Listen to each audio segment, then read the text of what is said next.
ओम शांति। आज का प्रातः क्लास है 15 जून 1964।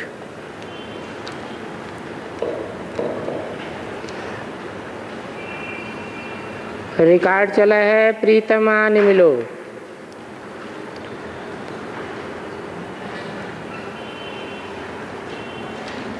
पुरुषार्थियों के लिए एक ही ये पुकार है, हे प्रियतम आन मिलो।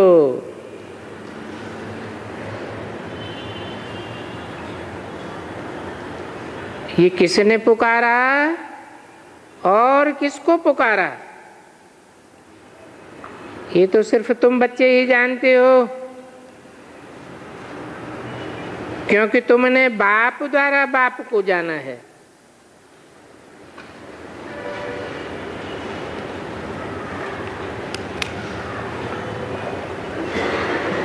दुनिया में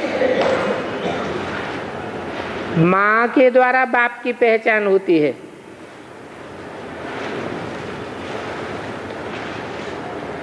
लेकिन तुम बच्चों ने बाप के द्वारा ही बाप को जाना है,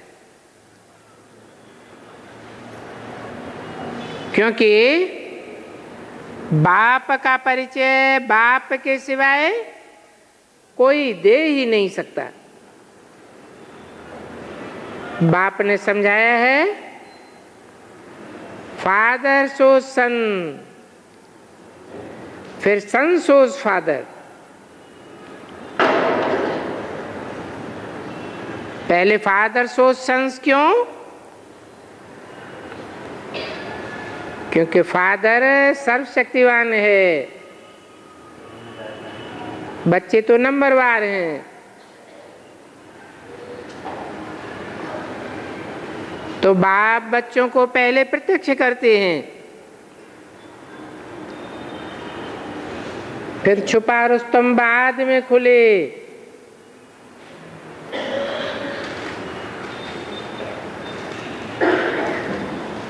और बच्चे बाप को प्रत्यक्ष करते हैं बाद में। तो ऐसा गायन है, और ये गायन किस समय का है? अभी संगम युग में प्रियतम है, सब प्रियतम को पुकारते हैं।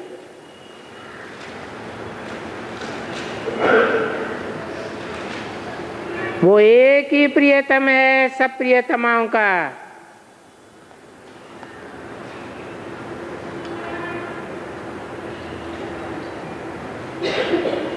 वो सदैव प्रियतम है।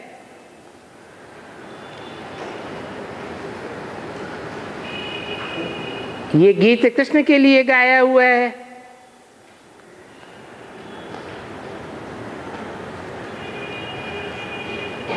परंतु कृष्ण तो बच्चा है,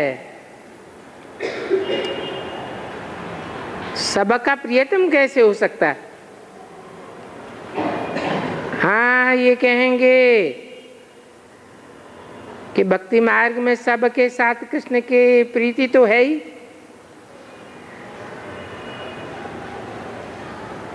तो भगत लोग ये समझते हैं कि कृष्ण ने राजयोग सिखाया। वास्तव में कृष्ण कैसे राजयोग सिखा सकता? कृष्ण की पूजा तो बच्चे के रूप में होती है, वो तो बच्चा बुद्धि है। वास्तव में सबका प्रियतम एक ही है, और सब पतितों को पावन बनाने वाला भी एक ही है।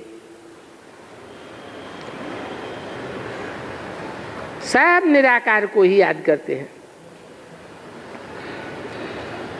याद तो करते हैं, परंतु यथार्थ रूप में जानते नहीं हैं परमपिता परमात्मा को। निराकार का यथार्थ अर्थ क्या है, सो तो जानते ही नहीं हैं। समझते हैं कि निराकार का अर्थ है जिसका कोई आकार नहीं। अब ऐसी तो दुनिया में कोई चीज नहीं होती जिसका कोई नाम रूप आकार न हो। वास्तव में निराकार का अर्थ है निराकारी स्टेज वाला। सो तो बाप ने तुमको समझाया है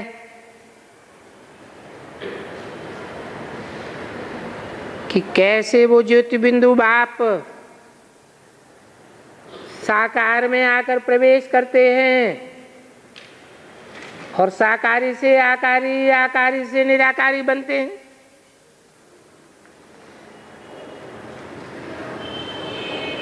वास्तव में है तो एक ही राम, बाकी तुम सब सीताएं हो, सब रावण की जेल में हो ना। कहते हैं हे प्रभु, हे ईश्वर, हे गॉडफादर, सब एक को ही पुकारते हैं। कोई जिस्मानी गुरु व देवता को नहीं पुकारते हैं। सबकी बुद्धि निराकार की तरफ जाती है, क्योंकि सबका गॉड फादर तो एक ही है। समझते हम सब भाई भाई हैं, परंतु हर एक अपने धर्म का भाई भाई है।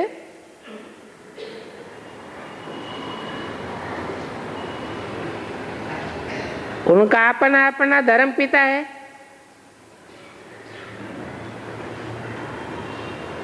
परंतु देखो, अपने धर्म के भाई बहन भी आपस में लड़ते रहते हैं। हाँ, जब सब दुखी हो जाते हैं तो बाप कहते हैं मुझे याद करते,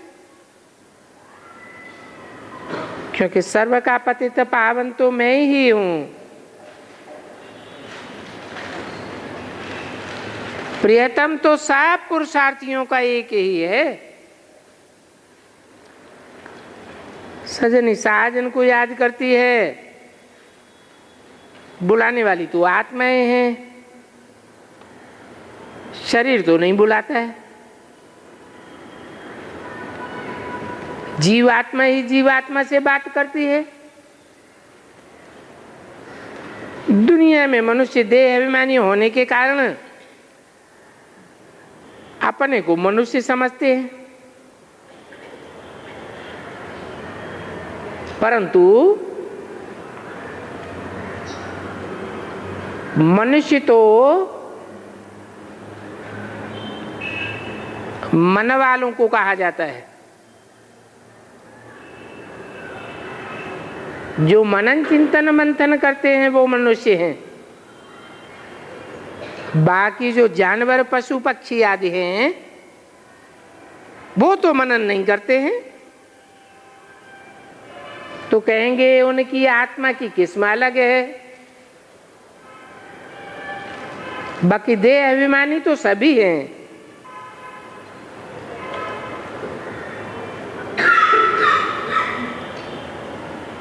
ऐसा तो कोई भी नहीं है जो सिर्फ आत्मा हो। बुलाने वाली आत्मा है। जीवात्मा जीवात्मा से बात करती है। तुम बच्चों की ये पक्का पक्का निश्चय है, समझना है जीव की आत्मा ही बोलती है और आत्मा ही प्यार करती है। शरीर कोई शरीर से थोड़ा ही प्यार करता है। शरीर तो जड़ है, आत्मा चैतन्य है। हाँ, आत्मा शरीर धारण करती है, शरीर धारण करती है, फिर प्यार करती है शरीर के द्वारा। परंतु इस समय का प्यार भी अशुद्ध है, क्योंकि सब अपन को देह समझते हैं।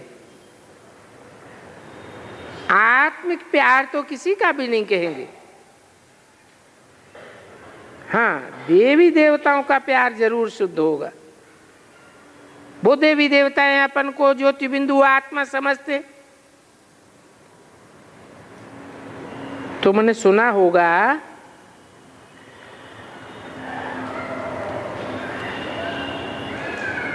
अखबार आदि में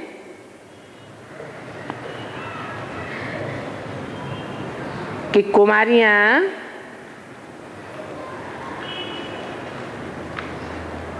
जब सगाई हो जाती है तो कैसे साजन को याद करती है।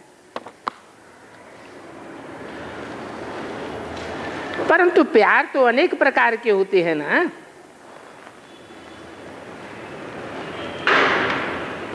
15/6/64 की वाणी का दूसरा पेज। तुम जानते हो मोर और डेल का भी प्यार होता है।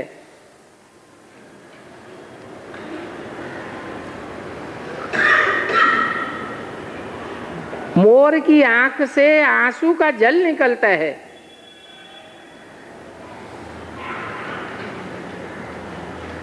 डेल उसे पी लेती है।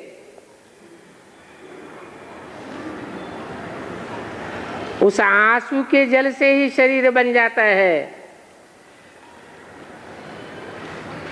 तो देखो, एक बूंद से जानवर का गर्भ हो सकता है, तो पता नहीं और भी कोई रीति हो प्यार की। तो ऐसे क्यों कहना चाहिए कि देवताएं भी जरूर विकार से जन्म लेते होंगे।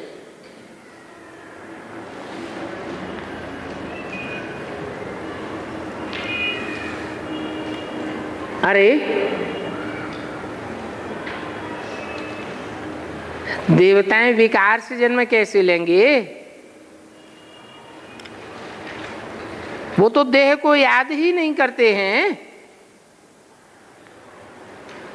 वो तो आत्म की स्मृति वाले होते हैं। तो आत्मा का प्यार आत्मा से होता है। विकार तो विपरीत कार्य को कहा जाता है। आत्मा के विपरीत है देह। 5 तत्व जड़ हैं। आत्मा तो चैतन्य है। आत्मा अजर अमर अविनाशी है। शरीर तो बदलते रहते हैं। तो देवताओं का जन्म विकार से नहीं होता। वो कोई भी विपरीत कार्य नहीं करते दुख देने का। विकार माना ही नंगन करना।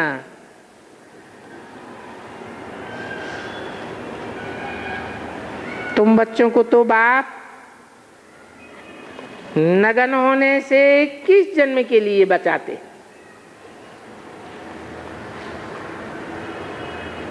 उन भक्तों ने फिर द्रौपदी के चीर हरण का नाटक बनाई दिया।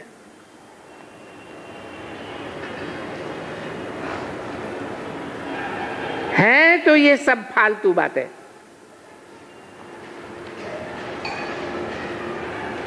पांडवों को राज्य कहाँ होता है जो उनको वनवास मिले? सो भी 5 पांडवों को दिखाते हैं।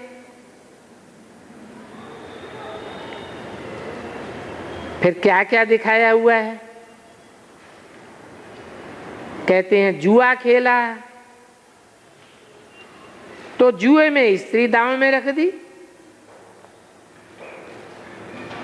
अब ये कितनी नॉनसेंस बातें हैं। बेहद की बातों को हद में ले गए हैं।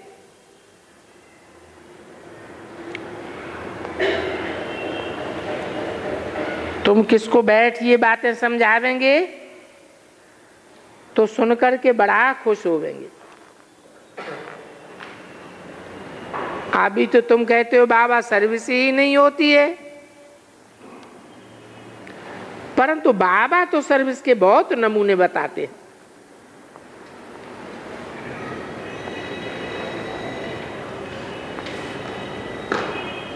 अभी दशहरा आया, देवियों की पूजा भी सब जगह हुई।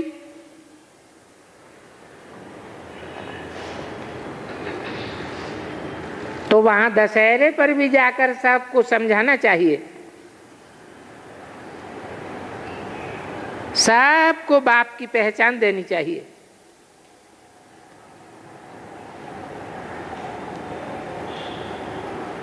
बताना चाहिए वो है एक ही परमपिता परमात्मा बाप, वो निराकार है और सब मनुष्य मात्र साकार हैं, देह अभिमानी हैं। तो बाप आकर के सबको आत्माभिमानी बनाते हैं। आत्माभिमानी आत्माएं बनती हैं तो बाप के पीछे पीछे निराकार वतन में जाते हैं।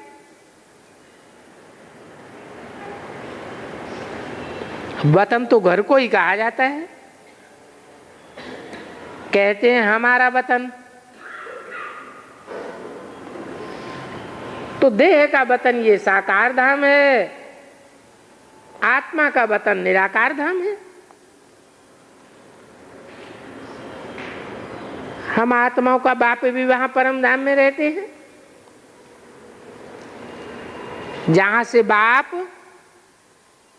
हम सभी आत्मा रूपी एक्टर्स को इस दुनिया में एक्ट करने के लिए भेज देते हैं। ये सब कुछ ड्रामा अनुसार ऑटोमेटिकली चलता रहता है, बाकी भेजने करने की कोई बात नहीं है, समझाया जाता है। सब आत्माओं को अपने अपने समय पर आना है।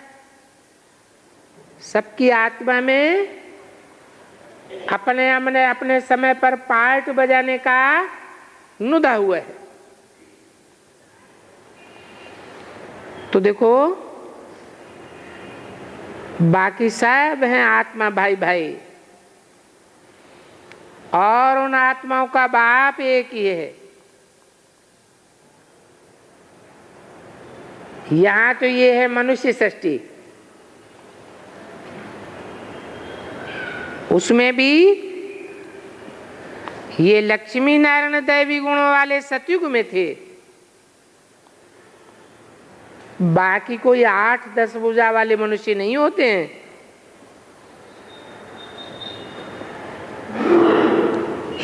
ये तो रूपक बैठ बनाया है। भुजा सहयोगी को कहा जाता है। कोई राइटियस रूप में सहयोगी बनते हैं, कोई लेफ्टियस रूप में सहयोगी बनते हैं।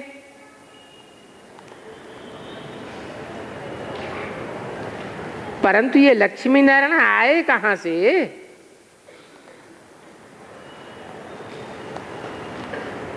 जहां जहां इन देवताओं की पूजा होती है, वहां तुमको इनोसेंट बन करके जाकर के पूछना चाहिए।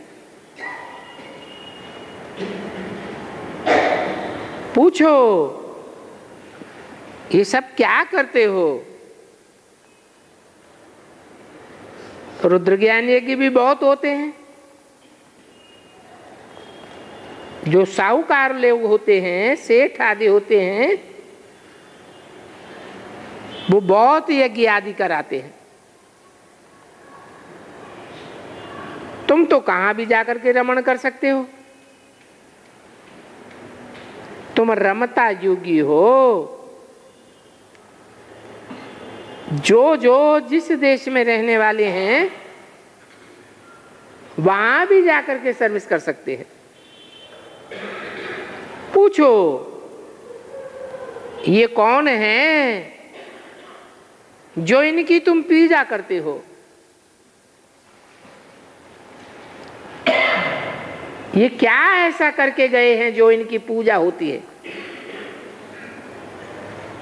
ये संतान किसकी है? इनको ऐसा पूजनीय बनाने वाला कौन है? देवताएं तो पूज्य होते हैं, एक परम पिता परमात्मा तो एवर पूज्य है, तो जरूर उसी की संतान है। ऐसे ऐसे बैठ करके पूछना चाहिए, फिर समझाना चाहिए। समझाना इसलिए चाहिए क्योंकि इस दुनिया में सब नए नहीं हैं। कोई को समझने का तीसरा नेत्र नहीं है। ये बुद्धि का नेत्र बाप आकर देते हैं, तो कहेंगे नहीं नहीं ना अंधे, उन अंधों का भी कल्याण करना है, बहुत रहमदिल बनना चाहिए।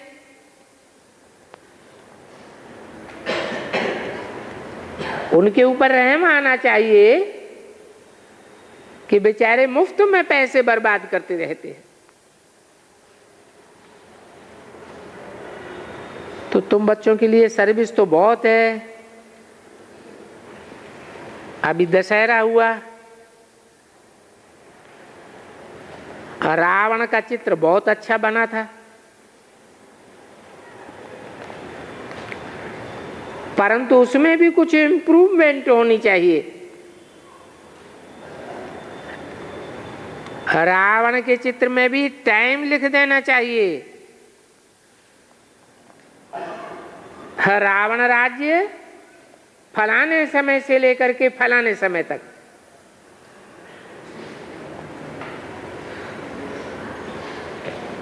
आधा समय राम राज्य, आधा समय रावण राज्य।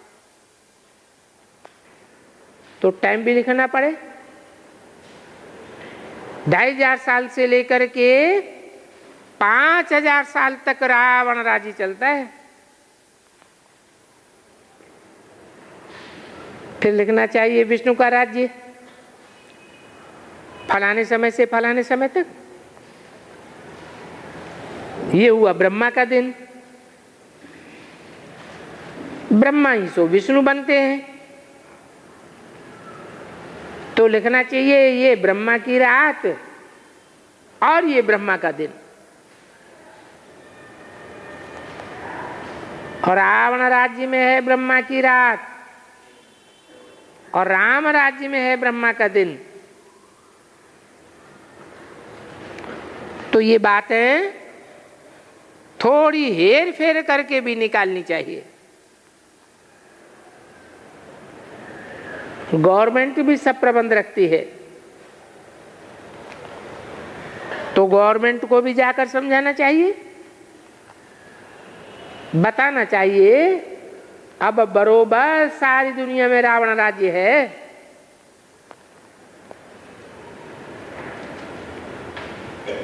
तो वो भी समझेंगे अरे हम सब तो रावण संप्रदाय हैं क्या।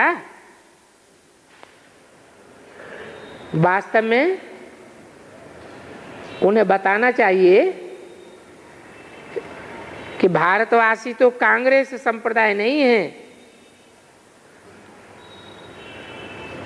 वास्तव में रावण संप्रदाय है।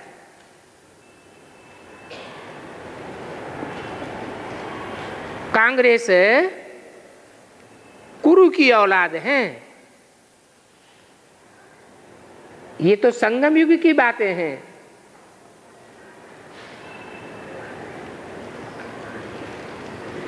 वो है विष्णु संप्रदाय और वो है रावण संप्रदाय,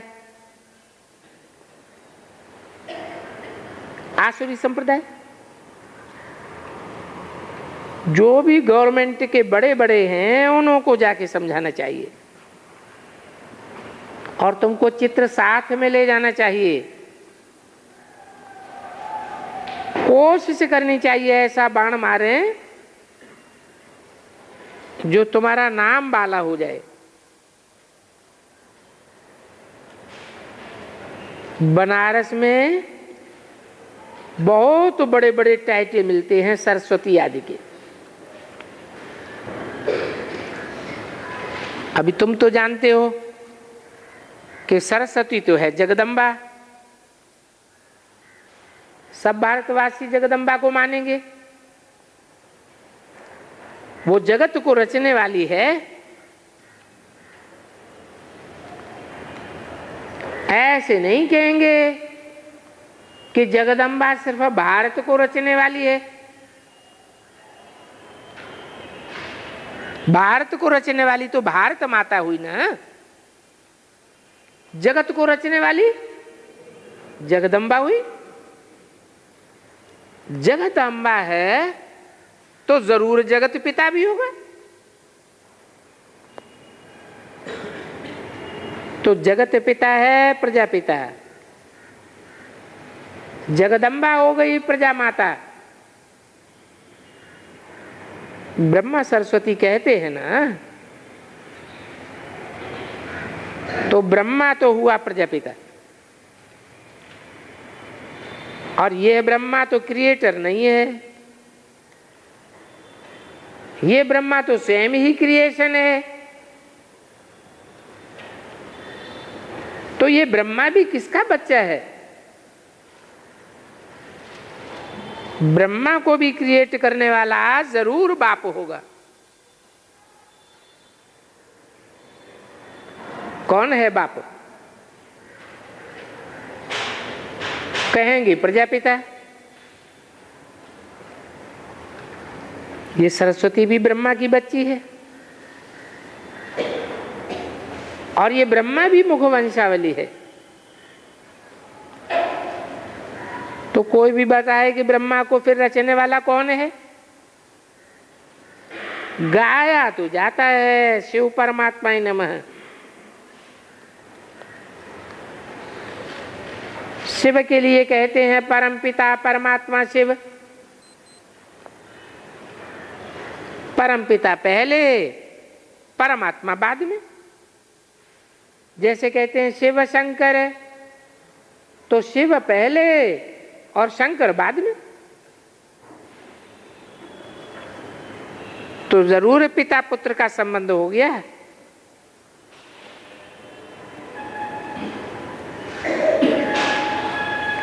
वो देवताएं हो गए देवताएं नमः।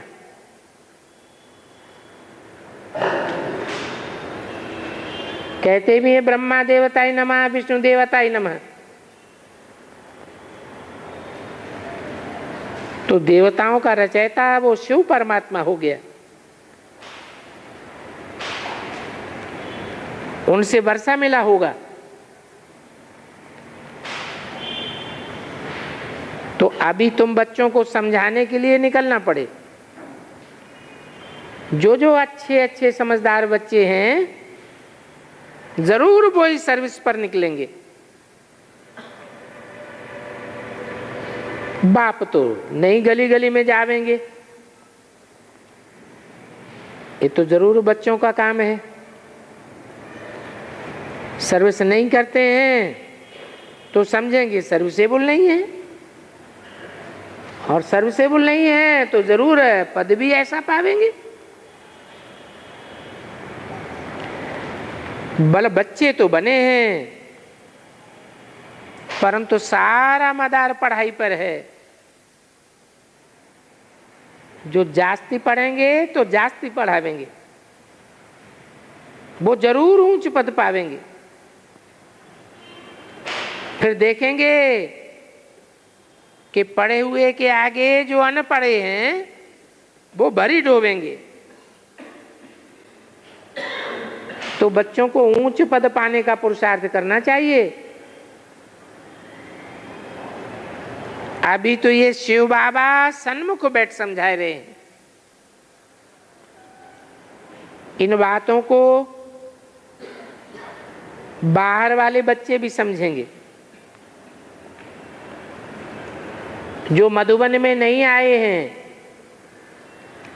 समझेंगे कि शिव बाबा मधुबन में मुरली चलाते होंगे।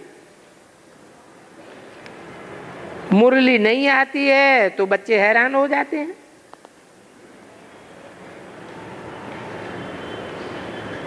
दिल में आता है शिव बाबा की मुरली क्यों नहीं आती है? क्योंकि शिव बाबा की मुरली से ही हमारा जीवन हीरे तुल्य बनता है।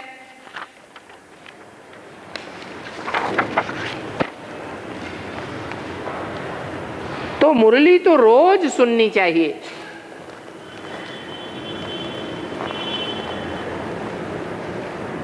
कहते भी हैं ऋते ज्ञानान्न मुक्ति,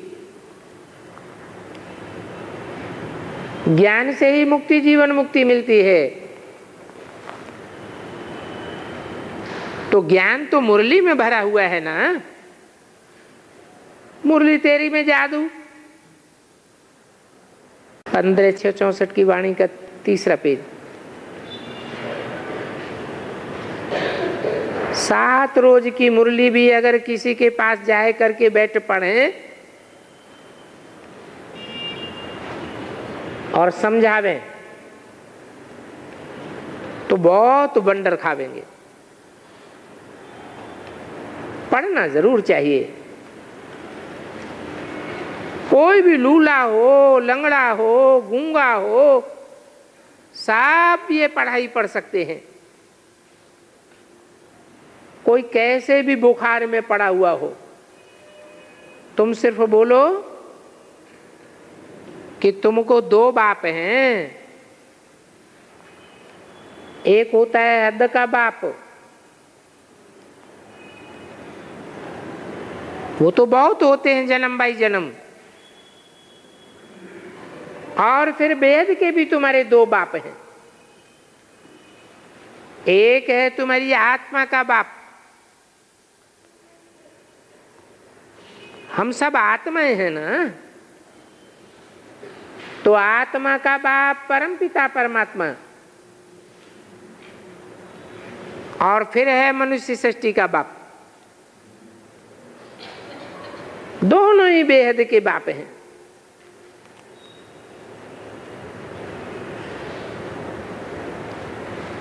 तो जिसको वर्षा लेना होगा बाप से,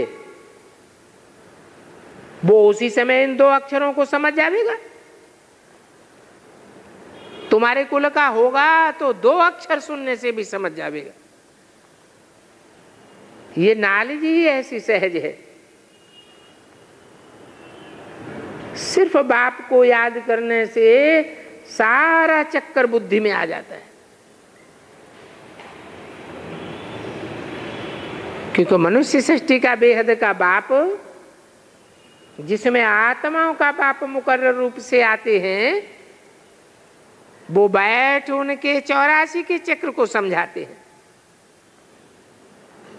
तो ये चक्कर जितना भी बुद्धि में फिरावेंगे तो तुम भी जरूर चक्रवर्ती राजा बनेंगे।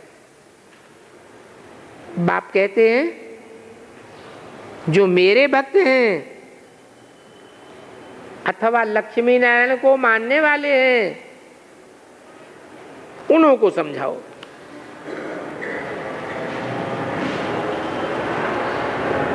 बताओ कि तुम ही देवी देवता थे,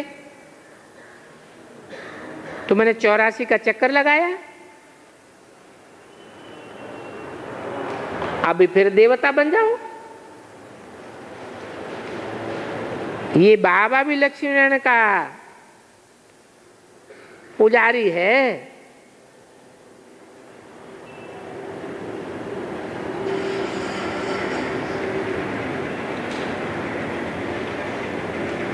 तुम लक्ष्मी नारायण के मंदिर में जावेंगे, कहेंगे कल हम इनकी पूजा करते थे, आज हम ये लक्ष्मी नारायण बन रहे हैं। मनुष्य जीवन का लक्ष्य बुद्धि में आ गया ना। नर से नारायण बनना है और नारी से लक्ष्मी बनना है। गुरु नानक के फॉलोअर्स को भी तुम समझा सकते हो। बताना है मुख्य हैं ही 4 धर्म, देवता, इस्लामी, बौद्धि और क्रिश्चियंस। तो उनको बताना है अब तुम विचार करो कि ये गुरु नानक फिर कब आवेगा।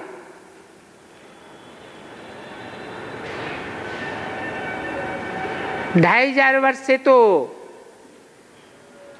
ये मुख्य धर्मों का आना शुरू हुआ। जो विधर्मी धर्म हैं, जिनके मनुष्य गुरु धर्म पिताएं हैं, वो 2500 वर्ष के अंदर आए।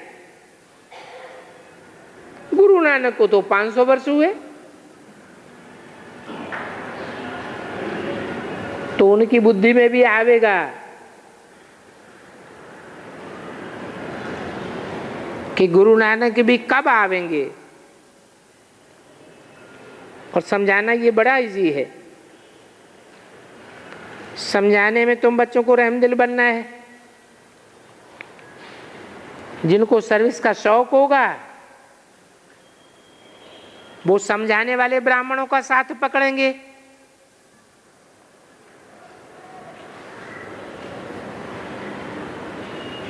हाथ पकड़ लेंगे, कहेंगे हमको बैठ समझाओ। अगर सर्विस नहीं करते हैं तो गोया हराम का खाते हैं।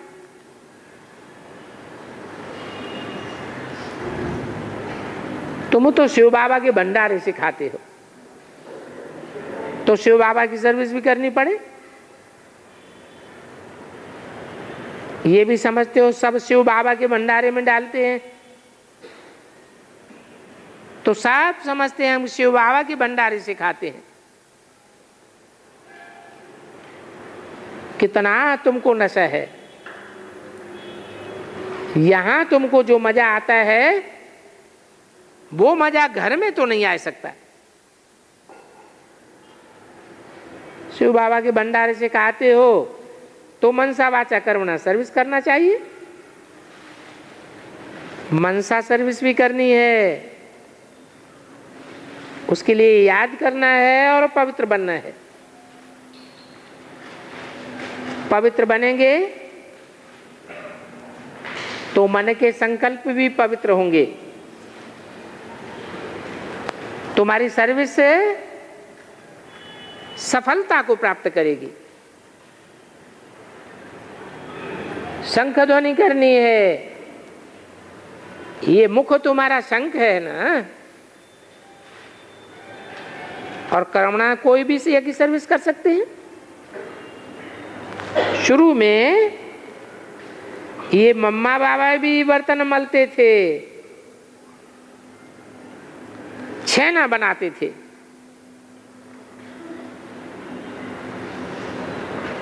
तो देह अभिमान तोड़ने के लिए सब कुछ कराया जाता है। अभी तो देखो बहुतों को दिन प्रतिदिन देह अभिमान बढ़ता जा रहा है। अरे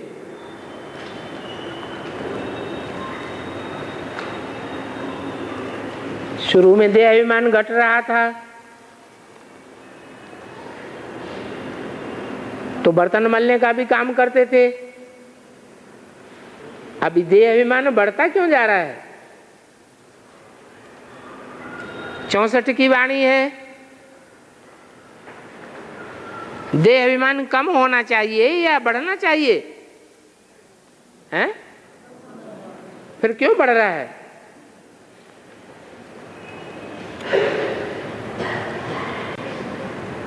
पहले देह अभिमान तोड़ने के लिए सब कुछ कराया जाता था। नहीं, 64 की बात है। ये मुरली तो 64 की है ना। उस समय भी शूटिंग का हिसाब किताब चल रहा था। उस समय भी रिहर्सल हो रही थी। सतो प्रधान, सतो सामान्य, रजो और तमो से ब्राह्मण परिवार गुजर रहा था।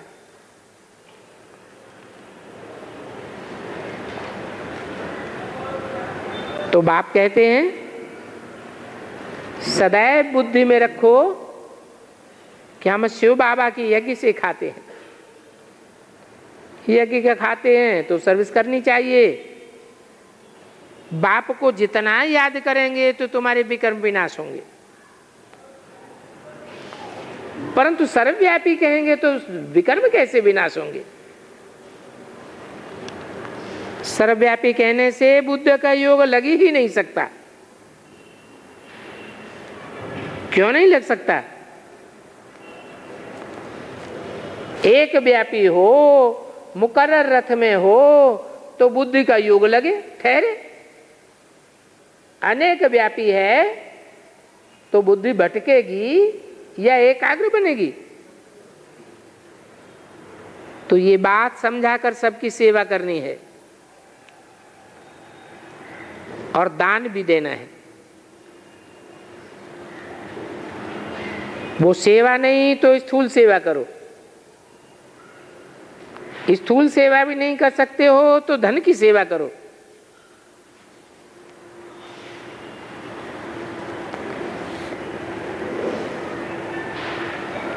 धन की सेवा करना भी सर्विस है। बीज बोया जाता है तो उसका फल जरूर निकलता है। या तो चावल चपटी देने से भी महल मिल जाते हैं। बाकी किसी को कहना भी नहीं है कि धन का बीज बो। कोई की तकदीर में होगा तो खुद ही करेंगे। तकदीर में नहीं होगा तो बुद्धि में आवेगा ही नहीं। साहूकार लोग होते हैं तो 5-5 लाख का भी इंश्योरेंस करते हैं। गरीब होगा तो 500 रुपए का इंश्योरेंस करेगा, परंतु वो इंश्योरेंस तो हुआ आसुरी संप्रदाय का। या फिर ईश्वरीय संप्रदाय हैं। गरीब सबसे जास्ती इंश्योर करते हैं। मम्मा ने देखो क्या इंश्योर किया।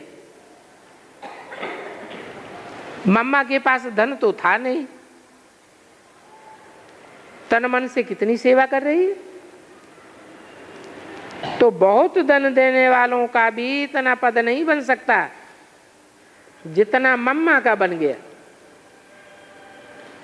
बहुतों की सेवा करती है और बहुतों को आप समान बनाती है। इसलिए सब मम्मा को याद करते हैं कि मम्मा अब आकर के मुखड़ा तो दिखाओ, हमको भी आप समान बनाओ। तुम बच्चे हो मनुष्य को नर से नारायण बनाने वाले। ये नॉलेज है ही स्वराज का योग। हर एक की बुद्धि समझ सकती है कि हम मम्मा बाबा को कितना फॉलो करते हैं। फॉलो करने का पुरुषार्थ तो करना चाहिए ना। ये ज्ञान सागर तो गलियों में नहीं जावेंगे। हाँ, मम्मा जा सकती है। बाबा तो भाषण कर सकते हैं।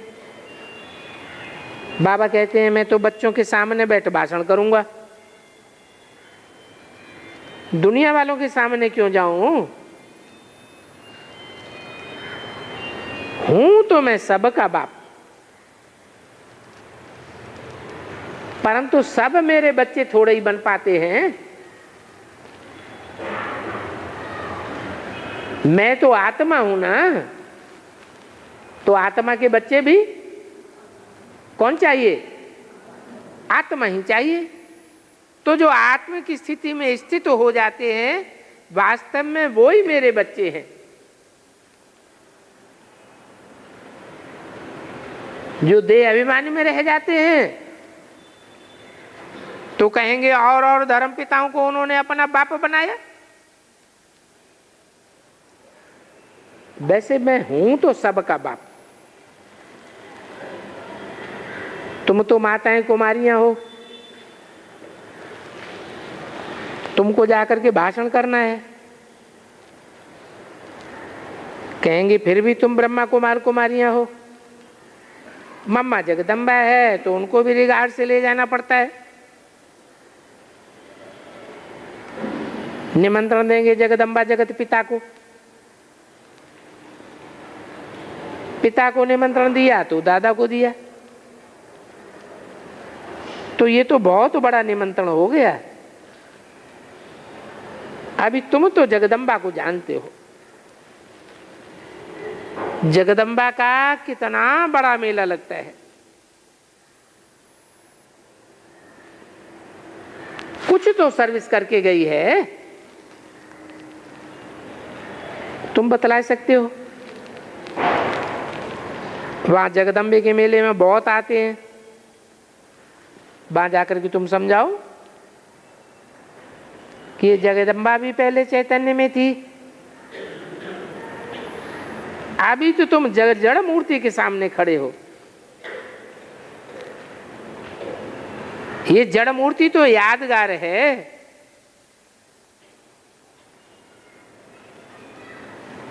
जहां जगदम्बा का मेला लगता है वहां तुम बहुत सर्विस कर सकते हो। जो सर्विसेबल बच्चे हैं वो आप ही सर्विस करते हैं। तो बाबा कहते हैं जो आप ही करे सो देवता। इशारे से समझते हैं ना, तो इशारे से समझने वालों को देवता कहा जाता है। बार बार कहने से जो समझते हैं वो मनुष्य, और कहने से भी न समझें और न करें तो कहेंगे गधा बुद्धि। तो तुम बच्चे सुबह को जाओ, रात को सर्विस करके लौट आओ। ऐसे सर्विस करने की हिम्मत चाहिए। बहुत अच्छे अच्छे बच्चे हैं, परंतु वो भी कोई न कोई बंधन में हैं। रुद्र ज्ञान यज्ञ में ये बंधन ही अनेक प्रकार के विघ्न हैं, और ये विघ्न भी जास्ती पड़ते हैं अबलाओं पर। तुम तो प्रैक्टिकल में देख रहे हो। आजकल मेल्स को भी पूतनाएं सूपन खाएं बड़ा तंग करती हैं।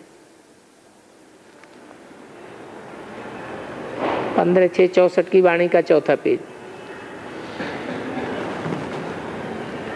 तो बाप से वर्षा लेने के लिए सर्विस में सदैव तत्पर ही रहना चाहिए।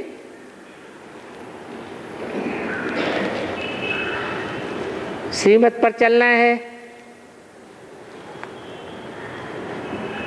कोई लौकिक दुनिया का हो या अलौकिक दुनिया को हो, तुमको तो सब की सर्विस करनी है।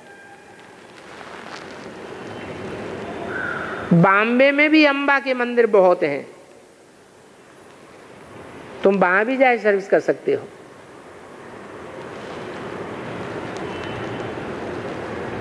उन्हों को गवर्नमेंट शरीर निर्वाह देने के लिए तैयार भी है। कोई तो समझते हैं हम तो बंदर हैं, हम तो कुछ भी समझने लायक नहीं है। बाप कहते हैं फिर भी मेहनत करो। तो मेहनत करेंगे तो बाप मदद भी करेंगे, कोई न कोई निकल पड़ेगा। बहुत सर्जन चाहिए। तुम अंधों की लाठी हो, तुम बच्चों के लिए सर्विस तो ढेर की ढेर है। तुमको कोई से पैसे आदि लेने की इच्छा भी नहीं है। तुमको तो रहम दिल बनना है, पैसे आदि लेने की इच्छा नहीं करनी चाहिए। रहमदिल बाप के बच्चे भी रहमदिल होते हैं, बहुतों को मार्ग बतलावेंगे तो पद भी जरूर ऊंच पद पावेंगे। अभी सुनते तो बहुत हैं, यहां से बाहर जाते हैं तो वे खलास हो जाते हैं, नंबरवार धारणा करते हैं।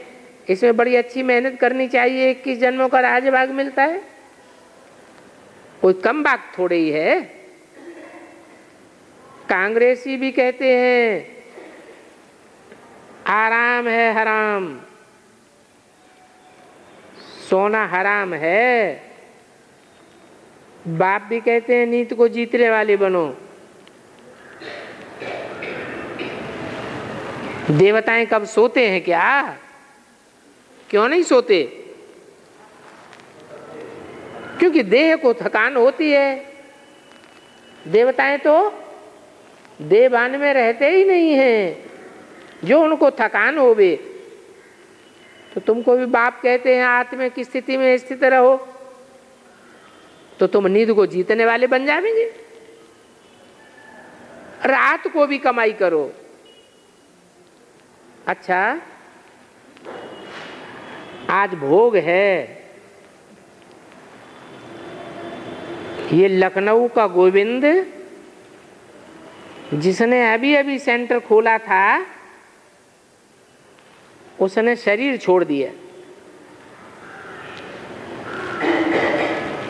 कहेंगे ड्रामा में इनका इतना ही पार्ट था। शरीर छोड़ दिया तो इतना ही पार्ट था क्या है? अरे ब्राह्मण, जो ब्राह्मण बनने के बाद, ज्ञान लेने के बाद शरीर छोड़ते हैं, तो उनका पार्ट संगम युग में खत्म हो जाता है क्या? खत्म नहीं होता। वो फिर दोबारा आकर के ब्राह्मण धर्म में ही जन्म लेते हैं। हाँ, अभी कहेंगे इस जन्म में सेंटर खोल देने का पार्ट था, तो जरूर उनको यहां बुलावेंगे। जो अनन्य बच्चे होते हैं वो आते हैं। कोई तो बहुत आंसू बहाते हैं, पछताते हैं कि हमने सर्विस नहीं की, हम देह अभिमानी में डूबा रहा, हमने बाप का कहना नहीं माना। ऐसे ऐसे भिन्न भिन्न प्रकार के होते हैं। बाबा साक्षात्कार कराते हैं, तुमको कितना कहते थे सर्विस कर, आप समान बनाओ, परंतु तुमने तो कुछ भी नहीं किया। फिर रोते भी हैं, मार भी खाते हैं। बाबा साक्षात्कार कराए करके फिर सजा देते हैं। इम्तिहान हो गया, रिजल्ट निकल गई, फिर रोने से तो कुछ भी होगा नहीं। रोने से क्या फायदा होगा?